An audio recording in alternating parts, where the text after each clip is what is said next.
Hæ, nú ætlum við að sýna ykkur þau brögð sem þið þurfum að beita til þess að nota snertiskjáinn. Mikilvægasta hreyfingin í spjaldtölvunni er einfaldlega að ýta á atriði sem þú ert velja.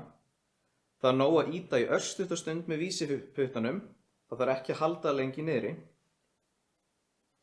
Stundum þegar þið eru að lesa texta eða fara gegnum valmyndir, þá þurfum við að fletta í gegnum.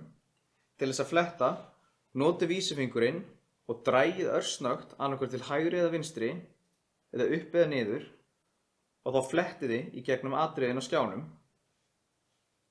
Þegar þið eru að lesa langan lista af texta þá þurfum við stundum að fletta hratt í gegnum hann með því að strjúka hratt upp og niður með vísiputtanum.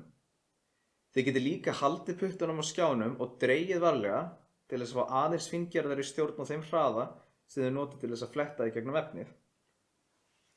Ef þið eru að skoða ljósmyndir eða myndbönd eða texta, þá getur verið gagnlegt að annaðhvort stækka textan til þess að hann fylli betur út í skjáinn eða þess að minnka hann þannig við sjáum meira á skjánum. Til þess að gera það, þá þurfum við að þysja. Þegar þið þysjið, þá notið þið þumalinn og vísifingurinn saman á skjánum og dragið puttana annaðhvort frá eða að hvor öðrum til þess að stækka eða minnka efnið á skjánum. Þetta eru 3 mikilvægustu hreyfingarnar sem þið notið þegar þið notið spjaldtölvuna og við mælum rosalega mikið með því að þið æfið þetta aftur og aftur til þess að fá góða tilfinningu.